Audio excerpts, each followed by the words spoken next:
On March 14th, open-source satellite trackers detected something running at high speed through the South China Sea. Not a carrier, not a destroyer, an amphibious assault ship, USS Tripoli LHA-7. The ship most defense analysts had written off on her flight deck. Up to 20 F-35B Lightning II stealth fighters in her hull, 2,500 Marines. Destination, Hormuz. Here is why that is strange. We broke 90% of Iran's military equation. 60 warships sit on the bottom of the Gulf. The missile factories that fed Hormuz its teeth are rubble. Drone production line silent. To carrier strike groups hold the perimeter from opposite oceans. Lincoln commands the Arabian Sea. Ford locks down the Red Sea. A third carrier, the Bush, is still crossing the Atlantic days away. From the outside, the siege looks complete, but Hormuz is still closed. More than 150 tankers sit anchored outside the strait. Hemorrhaging fuel costs while they wait.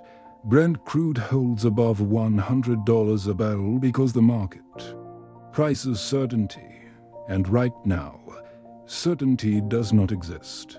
The remaining 10% of Iran's capability, mines seated across the seabed, mobile launchers buried inside mountain tunnels, and here is the brutal arithmetic that keeps every escort commander awake. You do not need to sink a convoy to close a strait. You need to sink one tanker, one burning hull in that corridor, and no insurer on earth will write the next policy.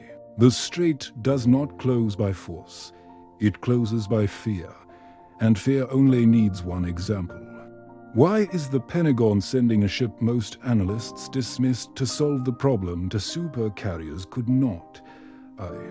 If you are proud of the men and women operating these machines, subscribe to Navy Decoded. We solve equations. When the Navy designed the America class, they removed the well deck from the blueprint entirely. The well deck is how you launch LCAC hovercraft. Designing an amphib without a well deck is like engineering a cargo truck and forgetting the bed. The Navy understood something the critics did not: the space the well deck used to occupy and locked. A doubled hangar bay. Tripoli changed how it puts Marines ashore from the sea surface to the air, and in return, it gains the ability to operate 20 F-35B Lightning II stealth fighters simultaneously. The ship they called a mistake turned out to be the most dangerous pocket carrier afloat. In the Pentagon's risk calculus, losing Tripoli is painful. Losing a carrier is catastrophic. Tripoli is expendable enough to get close and powerful enough to change the equation. And she brings something no carrier possesses: 2,500 Marines distributed across 5 ships. The 31st Marine Expeditionary Unit out of Okinawa, the only continuously forward deployed MOI on the planet. The ship they called a mistake is now running at high speed toward the narrowest strait on Earth.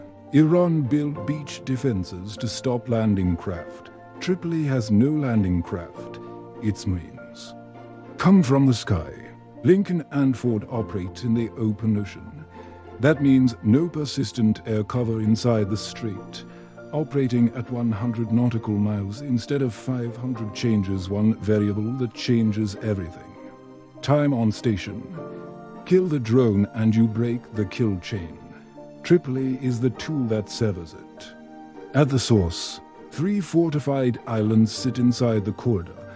Iran fortified them with anti-ship missile batteries and coastal radar. This is the scenario Tripoli was designed for.